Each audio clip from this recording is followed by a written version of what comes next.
Welcome everybody to this session. We're super excited to have you here as we present you with a lot of new work we have been working on. I don't want to get ahead of my game here, but I'm super happy and super excited to have you all here. We will be talking about building capital and what that means in terms of creating it, protecting it, and liberating it, and what it means to build, protect, and liberate in the concept of serious capital. Then you will be introduced to a very cool tool that our tech team has developed and that also has me psyched. So without further ado, I will give the word to Greg, and he will tell you more about everything that we've been working on. Thank you for being here with us. And thanks. That's Chris Constant. Chris is heads up our marketing and comms, among other things. Also has a fantastic digital marketing firm called BPRAC and called PRAC. Their slogan is BPRAC in Colombia, in Bogota. So thanks for being with us. And if we have any technical difficulties, we can thank the drought in Colombia for brownouts and power outages in Bogota. So if Alfred and Chris and Carlos disappear, it's not intentional. It's outside of their control. All right. So thanks for the welcome. As Chris said, we are going to be focusing on this point of view that we're really excited about around this notion of silly capital versus serious capital. And it's born out of a really, the lifetime of work that we've been doing and looking at what are the real opportunities to create value and to create impact in the work that we do. There was a question that we got in the Ask Me Anything session that we did yesterday on Instagram around what's the genesis of serious capital. And really the genesis for me in terms of thinking is a book by Umair Haque, who is an economist who teaches at Princeton, I believe, right now. And Umair Haque wrote a book maybe 12 years ago called The New Capitalist Manifesto. And in that book, he talks about the need to really update. It's time for an update of the capitalist system and the capitalist model. It's sort of been in place for about 300 years with the whole idea of the invisible hand and how we measure worth. And so for some time, we've been thinking about, in terms of our work, how do we drive positive change in the world and how do we create more robust capital? And he uses a term, he talks both about thin and thick value. Thin value meaning the value goes to one entity in an ecosystem, and thick value meaning it goes to many across the ecosystem. And so there's this notion of scarce value versus abundant value, and can we create abundant value? So that's really the genesis of the thinking around serious capital. What we've seen in the work that we've been doing with our clients over the years is that when an organization is strictly focused on financial capital, what we call silly capital, that it biases the organization to a set of behaviors and a set of policies and processes and metrics that really become an incentive for sales and become a disincentive for the rest of the organization, in that it can be very difficult to draw a direct line back to why you are showing up and how what you are doing is creating value in the organization. So we feel like it's really important for organizations, especially teams that are driving innovation either in their org or in their marketplace, to have a more robust model for thinking about capital, a kind of multi-dimensional view of capital that does actually activate the entire organization, and says that in many cases, the value that you're trying to create is not financial. In fact, financial capital may be the most abundant and easily gotten form of capital, as opposed to other forms, and I'll elaborate on that. If we look at these, when we talk about serious capital, we're talking about 6 different forms of capital. The first one is human capital. And this is one definition of the individual's potential in an organization or community. And so this definition focuses on skills and experiences, and how do you think about enabling and equipping an organization or people in a marketplace to realize their full potential and to make greater contributions. I do work in a nonprofit that fights human trafficking. We also work in the defense space. There's another form of human capital there that we look at in addition to skills, which would be lives. And so how many lives can you save? How many lives can you secure? How many lives can you protect? Can you keep people from being exploited or killed? And so that's another way to be looking at human capital. And in the military context and in the human trafficking context, human capital is the form of capital that we prioritize. It's the one we put at the top of the list. There is, of course, financial capital. We're all familiar with it. At the end of the day, everything that we all do gets funded with financial capital. It's very hard for us to trade other forms of capital. So we have to kind of net things out and think about what is the financial capital that's required. But it may not be the outcome that we're actually primarily focused on. Some organizations are really looking at intellectual capital as their top priority. And are we producing proprietary technologies or processes, methods that can't be easily replicated, that give us an advantage, or that just simply allow us to do really meaningful things?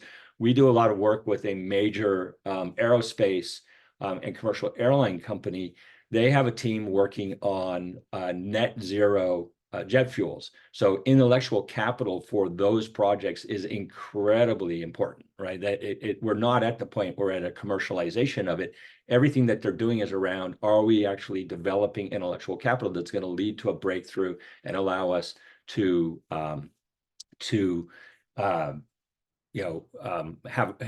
really fight climate in a meaningful way and to have jet and air travel remain a viable thing. Then we look at political capital. Political capital is the ability to influence and create goodwill among key stakeholders. Again, we have an example of a client in Washington, D.C. It's an industry association. We're going to take a look at a case of theirs a little later in the talk today. But for them, because they're in a financial services industry that's highly regulated, for them, political capital is incredibly important because their ability to innovate gets unlocked through policy and legislation. So they put a premium on that in their efforts. In fact, financial outcome is looked as or financial capital is looked at as an outcome of the work that they do, not the focus of what they're trying to create. They're trying to create political capital, reputation capital, social capital, and they think if they focus on those, then the financial capital will follow. It will be a result of that effort. Reputation capital, of course, for any of us who've ever been involved in brand work. Chris and her team, I've spent well over a decade working on brand building with leadership teams. This is, how are we perceived, and what does that brand give us permission to do? How does it allow us to attract top talent? How does it allow us to enter into partnerships and relationships that we wouldn't otherwise? So in many cases, reputation capital might be at the top. If you've ever done any work with Coca-Cola, I've been in the world headquarters in Atlanta. When you walk into Coca-Cola, there's a plaque on the wall that says, our mission is to protect our most valuable asset, our brand. And so that is like a very clear statement that reputation capital is incredibly important in that industry. And then finally, social capital. And I like to think about social capital in two ways. I like to think about it in terms of the network of relationships and how expansive are those relationships? What kind of value creating network or community are we a part of? This is kind of a community building form of capital. But it also is where things like the climate and the environment, I think, really play, because it is a form of social good that you're creating, a form of social value that you're creating when you're doing that work. So these are the 6 forms of capital that we look at when we're talking about serious capital, when we're talking about this idea of building serious capital. And as Chris alluded to, building serious capital means both the creation of new forms of capital, the protection of existing forms of capital that you may have built in your organization, and the liberation of capital. The performance side of an organization, that side of the organization that's really focused on the operation of now, primarily they want to create more capital. They want to increase the amount. So growth strategies are really about acquiring more capital, primarily financial capital. And then their posture usually is around protecting other forms of capital from risk, from loss.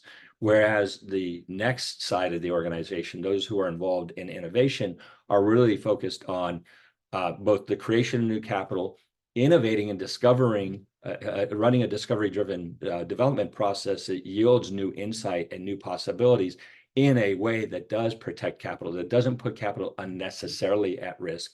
And then where a lot of the funds for, and I mean the forms of capital that will make it possible to innovate, get secured, is by liberating them. That is identifying areas where value is no longer being created or it's diminishing and you're reaching an inflection point, and there's an opportunity to take the capital that's currently invested in doing that work and reassign it.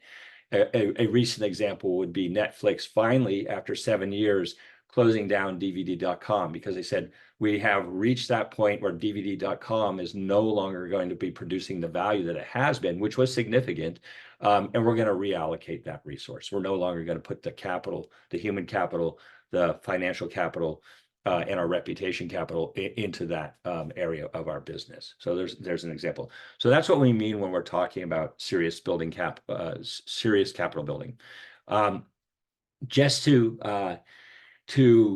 talk about an evolution that's been happening at Solve Next, we started as a services firm. So we started as a firm that was really excited about working with teams who were stuck on a problem and using design practices and design thinking to unlock those organizations and help them generate new possibilities.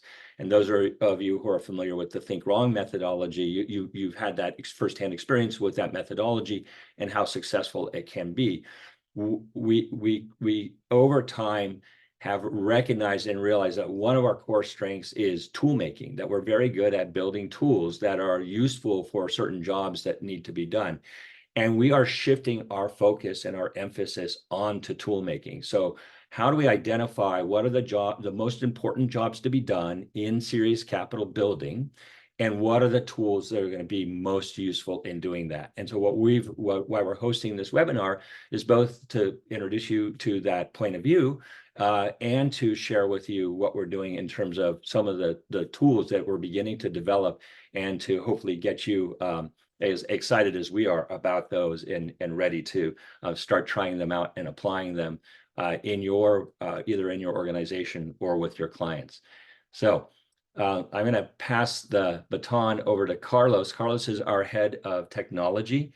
Carlos is also a magician who, I mean that both metaphorically and literally. He's a magician who spends a good deal of his time on with an organization called Magicians Without Borders. He's leaving shortly to go back to Ukraine to teach magic as part of the relief effort in Ukraine, which is super cool. But you're going to see that he's also practicing magic with the work that he's doing with us. So with no further ado, Carlos, let me go ahead and I'm going to stop sharing my screen so that you can share yours. All right. Thank you, Greg. And hey, before we start, I want to make sure that everyone's looking at the chat. I would love to hear, where are you guys connecting from? Let me hear where you are. Let me see where you're connecting from to see who am I talking to which part of the world. We see some people in the US, in Berkeley. We see some people in, oh, where did you go now? Washington, D.C., in Colombia, San Francisco. That's great. And let me see, Florida. Great. In Dayton, Ohio, Nicholas. So nice to see you here. Last time I saw you was in a very nice little speakeasy over there. It's pretty cool. Costa Rica, San Diego. Thank you everyone for being here. Today, Medellin, one of the best places in Colombia. Grand Junction, Colorado. No idea where that is, John, but sounds cool. So let me show you what next tools are. This is our effort of trying to build a prototype. So we're playing around with a bunch of ideas, concepts that stem from that point of view that Greg said of serious capital building. And these next tools are aimed to be a multi-component a methodology that takes you through a progressive series of exercise, or what we used to call drills, to develop an understanding and sustain outputs for a given job to be done in the innovation space. That's like the description of the next tool. So it's a, a rigorous and structured framework designed to facilitate the in-depth discovery of your insights while you're working on an innovation job to be done. So it consists of a series of progressive drills that build upon each other. So it will guide you through a systematic process where you will uncover these critical insights when you're working on that job to be done. So let's just hear what this is so cool. This is me trying to get AI to explain what a next tool is. So let's see how it did. Your strategic partners in corporate innovation management are here to revolutionize your innovation journey. From assessing solution feasibility with doable, to confirming authentic desire with wanted, and unlocking comprehensive project worth with worth it, each tool is a standalone gem designed to elevate your strategy. Ready to be a game changer in innovation? Visit labsolvenext.com next tools. Solving next, innovating now. So that's a little video that, AI came up with when we introduced to it what a next tool was.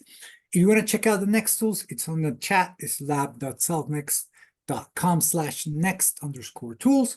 There you're going to see this page that has the tools that we have live right now. Right now we have two tools: pain hypergeneration that will help you to generate pain hypothesis, and the worth it tool, right? Which Greg in a second is gonna walk you through an example. So each of the tools has a little landing page. On this landing page, you're going to be able to see all the description of what it does. So on the overview, you can see, for example, that the worth it tool is going to help you on capital prioritization mastery. That's a hard word to say for me. It's also going to help you with, strategic validation. It's going to help you with data-driven decision excellence. And I love this little description of why to use it. So feel free to explore the next tools pages. You can see all the instructions of the drills that we're going to do. Greg is going to walk you through the whole tool. So you're going to be working on all of these drills. That again, it's the idea of a next tool is that it will guide you through the process, so each step of the way. And of course, we have another video here that Vimeo is having some trouble putting it up, but I want to show you the tool, and then Greg is gonna walk through it with us. So once you click on it, this is the tool. This is how it looks. So it goes from worth it, which will be the worthy or not, sorry, the first drill inside the worth it tool, all the way to up at a glance. So each step of the way, you're going to be updating some data on the tool, and then at the end, you're going to get a comprehensive dashboard of what you have worked on. So if you have some questions along the way, you always have this little video up here in the top. I'm having some issues with Vimeo, but when it works, you'll see a little video here on the top side of each of the drills. You're going to be able to see a video that will pop up and instruct you on how to work on that drill. Let me just try to see if I can show it, Carlos, from my end too. So when I get into the tool, I can show one of those. Yeah, okay. Awesome. So and I think that's it. So the idea of the next tools is that they are these independent pieces of software that help you with a specific job to be done. So the specific jobs to be done that we have covered right now is the worth it, to assess if an innovation opportunity is worth it or not, and to help you generate a pain hypothesis. So with that, I would love for Greg to walk us through an example. So back to you, Greg. Okay, great.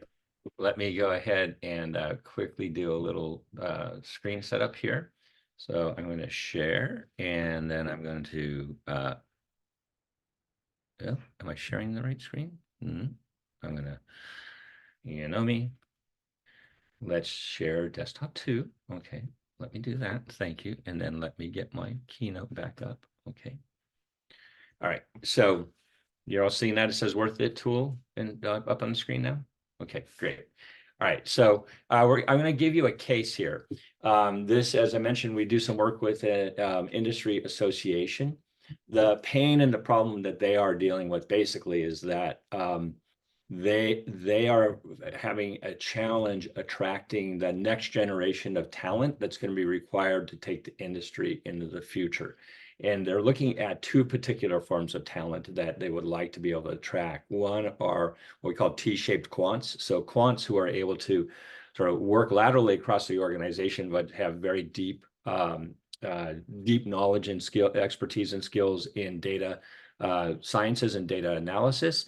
And then also attracting what we call instigators, which they've adopted. And that is people who are able to facilitate really important conversations with their clients and lead them to new strategies and new solutions. So that's it. As you can imagine, I think, if I say the word insurance, we all have this kind of reflexive, so it's difficult getting this talent to consider it.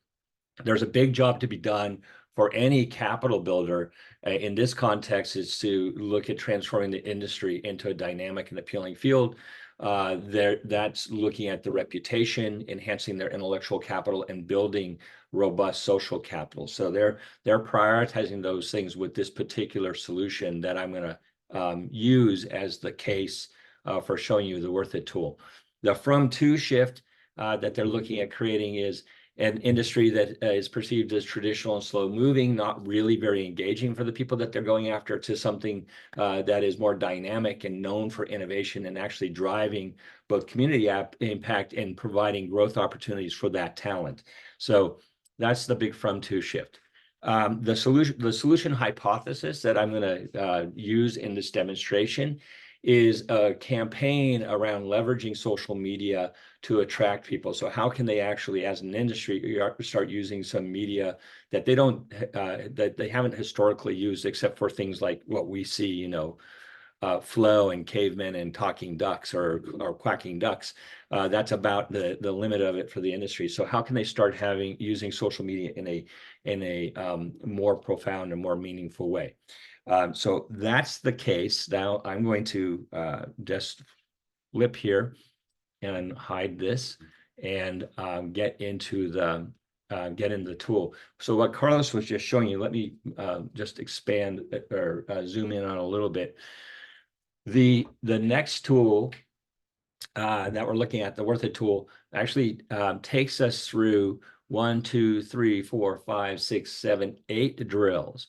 And this sequence of drills is really valuable for what we call a next executive. So somebody who might be on a next board who needs to make a decision about whether or not an innovation opportunity is going to be pursued or going to be invested in, whether it's worth it.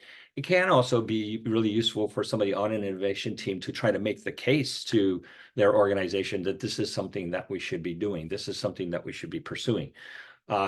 So I'm going to walk you through each of these drills. We've gone ahead and loaded in this one example of this project called Engage-O-Matic. So attracting and recruiting the next generation talent into the industry, into the insurance industry.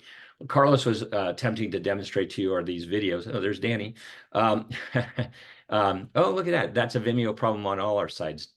So I think that's with Vimeo, not us, Carlos, because I was watching them yesterday. So we'll go back to that. But just know in the corner of each of these drills there is a little bit of an explanatory video, a little overview of the tool, and that will give you a sense of what each step in this pathway is for. Good to preview once Vimeo is up and running properly. If you want to look at the underlying drill and understand if I was facilitating this with some people either around the desk or in a room on a wall or however we're doing it, you could go ahead and read the instructions. Here's an overview of the drill and the actual instructions on how to run it. So if you're facilitating this with a team, that's helpful to have as background. The first thing we're going to do is worthy or not. And the worthy or not drill is there to establish what are the capital building priorities for this innovation opportunity. Now, I like to use worthy or not both at the innovation opportunity level as well as the portfolio level. So what are our priorities for a portfolio of innovations? And in this case, for this particular innovation opportunity that the industry association is looking at. So the first thing we're going to do is we're going to rank the forms of capital. In this case, I've gone ahead and ranked them. I've done reputation capital, social capital, then human capital, then intellectual capital, financial capital, and political capital. And there's a little definition here of what we mean by each of those. And then we've weighted them. So we've said reputation capital is both the most important, it's at the top, and 30%. If I wanted to shift social and reputation, I can just click and drag to do that. And I could reweight them as well if I wanted to. I'm going to move social back down. So if I just collapse all of these, you can pretty clearly see what the capital priorities are.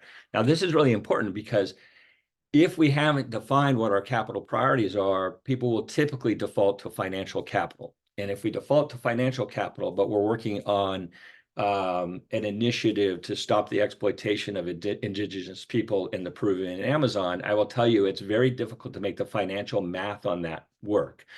The priority is human capital, and therefore I can go find sources of financial capital to do that work that makes a huge difference in terms of the exploitation of people and their lives and their futures.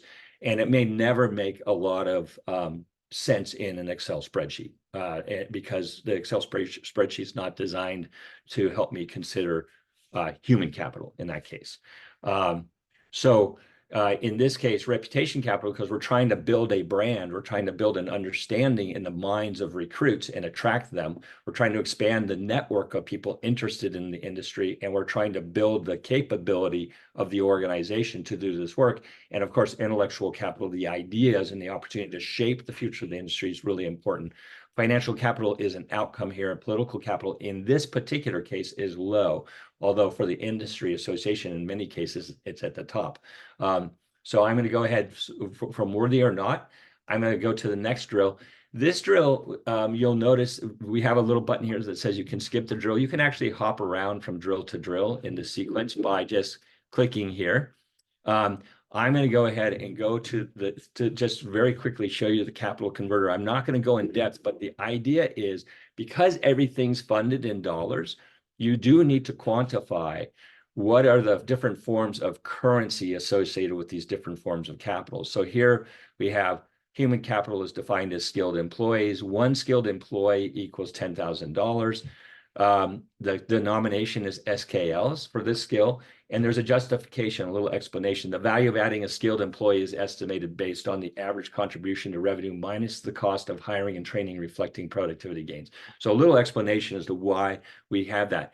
So I can go through and I can start to look at what are the dollar equivalents for these different forms of capital that we want to create. So I could imagine then saying, when I have a financial budget, I can start to allocate it to these different forms of capital and understand what our desired outcome is. You can imagine on human capital, if we defined it rather than skills, we define it as lives. Putting a dollar value into one life is a very difficult thing to do. But if you have a finite amount of financial capital and your objective is to have a positive impact to keep people from being exploited or to protect lives, you do need to quantify that. I was just using this tool the other day with the Innovation Hub of the U.S. Air Force, and we were doing this converter. And I said, I know this is tough to do. We have a currency called lives, and the denomination was LVS. How do I put a dollar value for one life? And they said, oh, it's already been done in the military. It's $250,000. So there you go. The $250,000 is the amount of life insurance that every enlisted person gets. So it's a proxy for it. It's a horrible thing to say out loud, but there we go. So I won't spend a lot of time on this, but it's an interesting one to look at. So we've set capital priorities. We've weighted them. We've done some work among ourselves to say, hey, if we're going to think about these other forms of capital, what does the exchange rate look like from one form of capital to financial, one form of capital to financial? We haven't done it intra forms, but you could do that if you wanted to. And then we go on to risky business. Now, the risky business drill is about identifying what are the forms of risk that these different forms of capital are going to be exposed to in pursuing this innovation opportunity. So if we pursue this innovation opportunity, what kind of risk might be associated with the human capital, with financial capital, intellectual capital, and so on? And you can see here we've said so talent acquisition failure. This is intended to help us grow our capability as an industry, and we could fail to actually attract the talent we're looking at. The impact would be a continuation of skills and innovation deficit if the campaigns don't attract the desired professionals. And we put the risk score at 3, with 1 being the lowest risk, 5 being the highest risk. We've identified another risk of skill mismatch, inefficiencies, and low productivity. If new hires don't meet the skill requirements, we put the probability of that occurring as a 2. So we can see that the average human capital risk score is 2.5 on a scale of 1 to 5. And for financial capital, again, we've identified a couple of different risks, what the impact would be, the probability, and the average financial risk of 3, and so on. So we've done that for each of the different categories of capital. We've identified risk. We've described what that would look like if it happened, and then how likely is it to happen. We can see that there's an overall, for this innovation opportunity of the Engage-O-Matic, this social campaign capability, that there's an overall risk score of 2.72. So it's gone in, and it's basically what's happening is it's averaging these scores over here, right? So that's the first thing we want to look at. If we pursue this opportunity, what kind of risk is it actually creating? The next thing we're going to look at are the promises of the innovation opportunity. So what kind of capital benefit do we think that this innovation opportunity might actually create? This is usually what motivates us in innovation is, hey, this is going to create this kind of value, right? And we get excited about what the value is, but we don't necessarily take in consideration the risks that are associated with it. So now we've taken stock of our risks. We're going to look at what kind of benefit do we think it might create?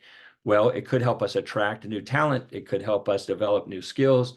Could help us enhance job satisfaction. Here's the impact, and again, the contribution scores.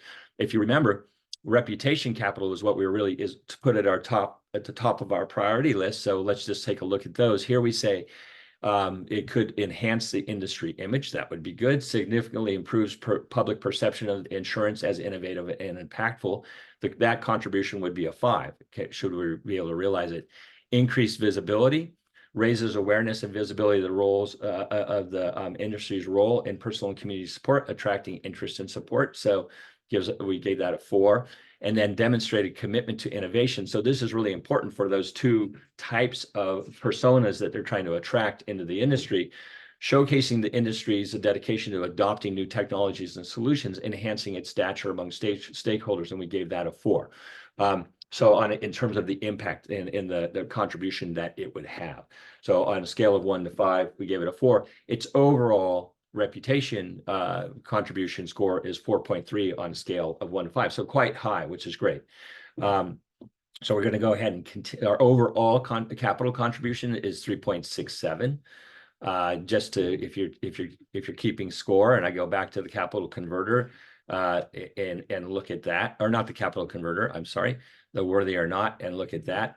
Oh, wait a minute, Greg, risky business. Here we go. Sorry, I jumped 1 too far. We could look at that. It's the overall is 2.7. So the fact that my contribution score is higher than my risk score is good. I want that. Then the next thing we're going to look at is mind the gap. Mind the gap are what are the needs, the capital needs of this innovation opportunity. So what is it going to take to not only develop the opportunity, but to operate the new solution? And what we look at here is what are the different needs, again, by all 6 forms of capital. So we're looking at what are the needs of this innovation opportunity, how important are they to the success of the solution, the innovation being implemented, And then how complex is it? So in this case, we're doing 2 scores, the importance and the complexity. Those are 2 things we want to look at in terms of the sort of degree of difficulty and and why it's worth pursuing and taking on that difficulty. So again, I'm going to scroll down to reputation capital as our top ranked form of capital and say, there's a need for positive industry testimonials. It requires gathering authentic positive stories from customers and employees to enhance credibility. It's very important. Complexity is not super high. It's a 3. It's a sort of in the middle. This is media partnerships, forming partnerships with media outlets to increase campaign reach and trustworthiness. We're scoring at 4 in terms of importance, and it's a little bit more complex because we're dealing with the media and we have to manage those relationships and we don't have control over what gets placed. And then here, influencer collaboration. So actually involving and collaborating with influencers who can help shape the perception of the industry. Also a 4. Complexity is a little bit lower than the media because it's easier to strike relationships with influencers than it is with the media. So a little bit lower. Again, our overall capital needs score for that is for reputation is 3.83. The overall is 3.8. So the overall is a little bit higher than this score, which was at 3.67. That's not great. If I'm thinking about an innovation opportunity, I actually want my risk and my need scores to be lower than my benefit score. So that's something that we would be keeping in mind as we're developing this and sort of evaluating an innovation opportunity and thinking about what are we going to invest in? What are we going to allocate funds to? So let me go ahead and then from this needs, and if you're doing this work in a team and you're looking to say, well, I actually don't agree with one of these needs, you could go ahead and delete it. You can remove the need here, so you can iterate on this quite easily, and you can add needs as we see here. So I'm going to continue, and I've just jumped over to the total impact activity, the total impact drill. And the total impact drill is looking at basically the simple math that we're doing here is what is the projected contribution minus the average of the need and the risk multiplied by the weighting.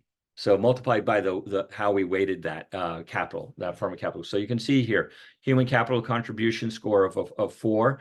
The capital risk is 2.5, capital need 2.83. So we average that out. We subtract it from the 4, and then it's got a 20% capital weighting. So our human capital impact score is 0.17. And if we look at the reputation score down here, 4.3 minus the average of these 2, the capital risk and the capital need, and a weighting of 30. So we get a weighted reputation capital impact score of 0.22. Our overall score, I'm going to show you on the next slide. So here I've got the weighting for each. You can see I've got a negative here on political because my contribution was low, and the average of this was higher, but my weighting's quite low on this, so I'm not worried about that, right? So I'm going to continue from that, and I'm going to go into looking at the option values. So for these first drills, we were looking at what's the risk, what are our capital priorities, what's our conversion rate, what's the risk, what's the contribution, what are the needs, what's our total impact score. Now we're going to look at what's the option value that could potentially get created by pursuing this innovation opportunity. And again, we look at option value by all 6 forms of capital. And within each form of capital, we're looking at 4 different kinds of option value. We're looking at, and let me just scroll down to reputation again. We're looking at flexibility, we're looking at speed, we're looking at scale, and we're looking at exit. So can we use this for other things? How quickly can we do it? Can we do it at one scale or another? And is there a way to exit this opportunity and potentially retain or benefit from some of the value that we had created up to that point? So there's an ability to pivot messaging based on public feedback and trends. Using social gives us a lot of flexibility. So that's high option value. We're not locked into printed material or things that are put into some permanent exhibit. It's a media that's quite flexible. Speed, we can do this very quickly. We can respond very quickly. We can pursue viral campaigns and test. So we have a very high option value on speed. Scale, we can shrink or expand quite easily, and we can reach different demographics and markets we can target very well using socials. So that's great. And then ability to revert to traditional marketing strategies if needed. It's a moderate option value. It doesn't really serve our needs to go back to sort of traditional or less agile forms of marketing. But our overall option value for the capital reputation capital is 4.25. The overall option value score, total option value, is 3.75. So this idea of option value is important, and it's especially important at the early stages of discovery-driven development. That is, when there's a lot of uncertainty both around the problem and the solution, then what we want to be looking at option value is our option value high? That as we learn things, as we become more certain about the problem, more certain about the solution, if we need to change direction, if we need to pivot in some way, do we have options in terms of how we can do that? And this is a way of scoring that for an innovation opportunity. As we get towards a more certain, high certainty around the problem and high certainty solution, option value is not as important. And then the final stop here is opportunity at a glance. This is that dashboard, if you will, for the innovation opportunity that we're looking at. And here we can see that there's the overall capital risk score. We're seeing a lot of yellow here. So that's, we want to sort of think about, do we want to pursue and continue investing in this? The capital risk is kind of at a moderate range. The overall contribution is medium. We didn't push it to high. The needs are sort of medium, and the weighted impact score is low. Now my overall option value is high. So I might, in early stages in an innovation opportunity like this, say, let's keep going because our option value is quite high. As we learn things, we're going to be able to improve. But my direction as a leader would be back to the team. I really need you to look at ways of bringing the risk associated with this opportunity down. I need to have you figure out how to increase the contributions, and I need you to figure out how to decrease what resources are required to actually execute this solution. This is just a set of, I'm going to just say, arbitrary thresholds. They're just kind of medium thresholds that we put in. You have the ability and the tool to set those thresholds. So you can decide what are the thresholds for our decision making and have that score change, right? So I could, if I wanted to, if I thought 3.8 actually was, or I'm sorry, contribution 3.6 was okay as a high, I could go ahead and look at my capital impact, and I could go ahead and say, that I could lower the threshold, right? However I wanted to. So I can play around with the threshold that way. All right. Now, when you're playing with the tool, you have an option to save this. When you save it, it's going to ask you to put in a URL where you want the link to be sent, so we can save it. And then it's going to give me that URL. I'm going to go ahead and throw this URL into the chat, so you all have access to it. Okay, so it's there now. So it's in chat. And I'm going to close that. And I have the ability to right now just do a screen print of the screen. So that's not the ultimate reporting tool, but it at least allows us to capture this, so that if we were generating a quantity of these, we could save the links, and we can save a printout or a PDF of the dashboard. So we have that available to us. So that's a very maybe not quick, but that's a very complete tour of the Worth It tool. So I'm going to go ahead and stop sharing my screen. And at this point, if I were, let me actually just bring one other screen up. This might be a recap. share screen. Here we go. So I want to share this one again, share, and then I'm just gonna, okay, so if we just sort of look at the tool, this is a structured framework to evaluate and quantify the benefits, risks, and needs of strategic options. So that it for us, in all the tool making we're doing, is we're trying to provide people with the ability to apply rigor and discipline and to manage innovation, which aren't words that you necessarily hear associated with innovation, because there's this the mythology of the creative genius, right? The Elon Musk or Steve Jobs or whomever, who just like, farts and amazing things come out of them.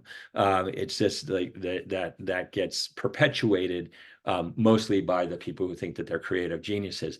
This is the ability to bring to organization a teachable, scalable, manageable approach to making decisions about where we're going to invest our resource in creating value and creating impact. And the scoring, if an organization agrees, here's what we mean by these scores, everybody in the organization knows what we mean by these scores within each category, we're going to have a consistency of evaluation that just hasn't been possible before. So that is just kind of a summary of that. All right. So, Alfredo.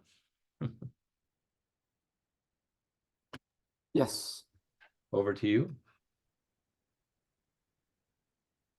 Are we doing the Q&A at the end or right now? Or do you want to? Okay. We're going to choose or to pick a winner, a random winner for our AMA session. I have put a random tool where I'm gonna show you. I'm gonna share my screen now.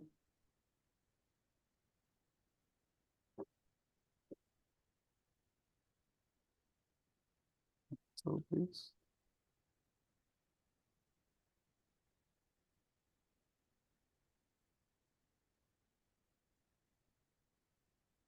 Am I sharing? No, I think not yet. Chris, while Alfredo is doing that, I know we had a chat going on. I was not paying a lot of attention to chat. So is there anything that we, any big question that has gone unanswered that we ought to address? In the meantime, absolutely, let's do that. I'm gonna shoot, we have few time left and a lot of questions, but I'm gonna just pick 2 for Carlos, 2 for Greg, and the rest of the questions will be addressed personally after this session. So first question, G, and try to be like the 8-word impact drill. Can you give the Solvnext definition of capital in 8 words? That's my new challenge. Capital is a resource that we have available to invest in positive change.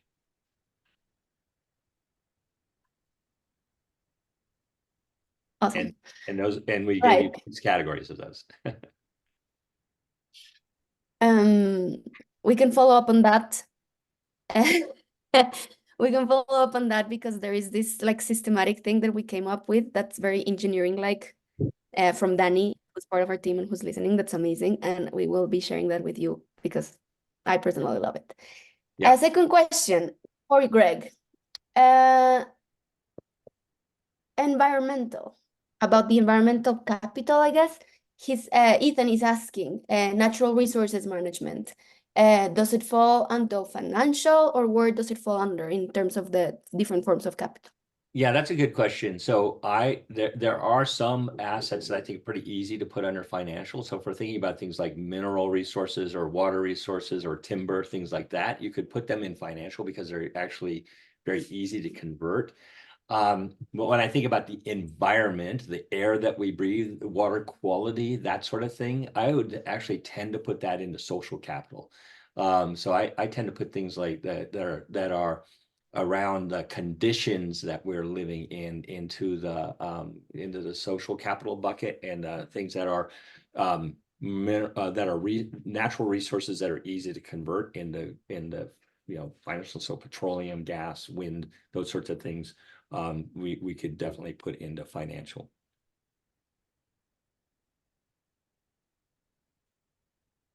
Thank you, G. And now to Carlitos. Is there a minimum size or complexity of a problem opportunity for these tools to be effective or useful? I don't think so. I think you can plug in whatever you're working on and get some new insights. All right, another question to Carlitos. Is there comparison data in the system to compare with particular industries or other peers? Not at the moment. This is a new tool. So as people start using it, there will be. But as of now, this is very new, so we don't have any. I'm going to yes and that, which is there is on almost everything that Carlos builds, there's a feedback button. That feedback button links to a place where you can share ideas. Carlos is the rare head of tech who welcomes input and ideas. So, that doesn't mean they're not going to go in the backlog for a little while, but they are welcomed, and actually we actively seek those kinds of ideas, even if that means they might be on the roadmap down the road. We want to hear what people are looking for and would like to see in the product. My last question, because you guys were amazing at being super short with your answers. Can the tool handle additional forms of capital, more than 6? Team wants to know. So at the moment, we have those 6. The tool could definitely handle more, but I think that sounds like a suggestion, Tim. So we could definitely look into it. And when we build or do some customized things, that could be taken into account. Yeah, I think just Right. yeah, and we're gonna build standard tools, and I'm sure we're gonna get lots of ideas about how they could be improved and modified and customized. And there will be some that'll be standard. There will be some that'll be easy modifications, and then there are going to be some that are an invitation for a collaboration that could be funded by somebody.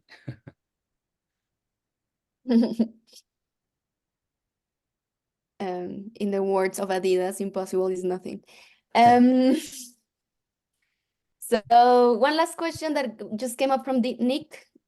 What are ways to prep a group to set a standard, to think about rating or choosing a number? And he says, in his experience, rating can be a disaster since everything feels important.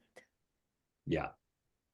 Yeah, so I think one of the really interesting things, so is spending some time working through the tool and getting clear about what do we mean collectively, either as a team or an organization, by a 1, 2, 3, 4, 5 is important, right? And we want to give examples of that within the organization so people know it's not just a subjective thing. When we say a 3, this is what it looks like for human capital, or when we say a 3, this is what it looks like for financial capital, right?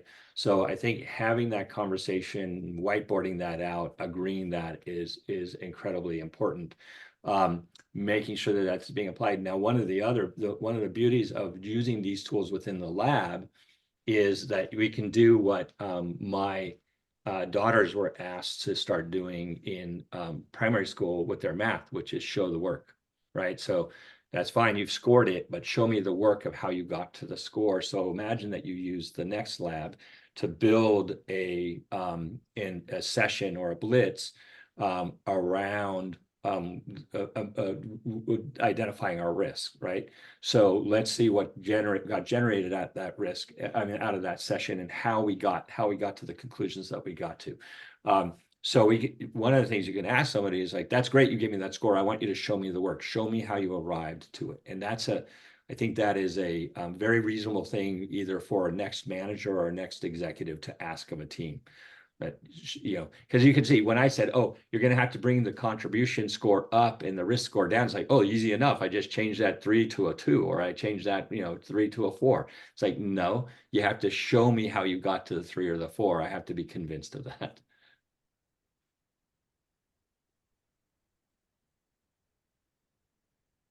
All right. Before everybody starts dropping, because we need to be punctual, I'm going to share my screen now to make sure that you know who the winner is of our free session with G, so you can discuss an opportunity directly, and the use of the worth it tool to make sure you determine if it's worth pursuing or not, or if Is it still spinning, you have to tweak it or or did it just stop on edit Miriam? it or Oh, it's work on it. So without further ado, I'm gonna click and wins. this is truly Bogota. Camilo. I don't know who Camilo is because he has no last name, but I know who Camilo is. alrighty. So Camilo, you are the winner Oh no, it's still of. spinning. Is it? Did it land on? No, no, no. Oh, It it's still landed spinning on on my Camilo. I screen. think. We got a lag. We got a lag. So it landed on Camilo. Hey. Camilo runs a. Hey, Camilo hello. runs Hello. a. Sorry, I think we're getting a lag here. There we go. Okay, Camilo runs a fitness and coaching business. So he's a fitness entrepreneur. Yes, I am. I am a coach in that helps runners and triathletes meet their goals and Yep. fulfill their dreams to make their lives better through sports. So All right. it's really great. That's great, Camilo. Nice to meet you Good to meet you too. again. Yeah. All right. So Alfredo, or Chris, we're at time. Are you gonna take us out? Yes, I am. This was amazing. Thank you everybody for joining. Amazing insights. Thank you for your feedback, for your questions.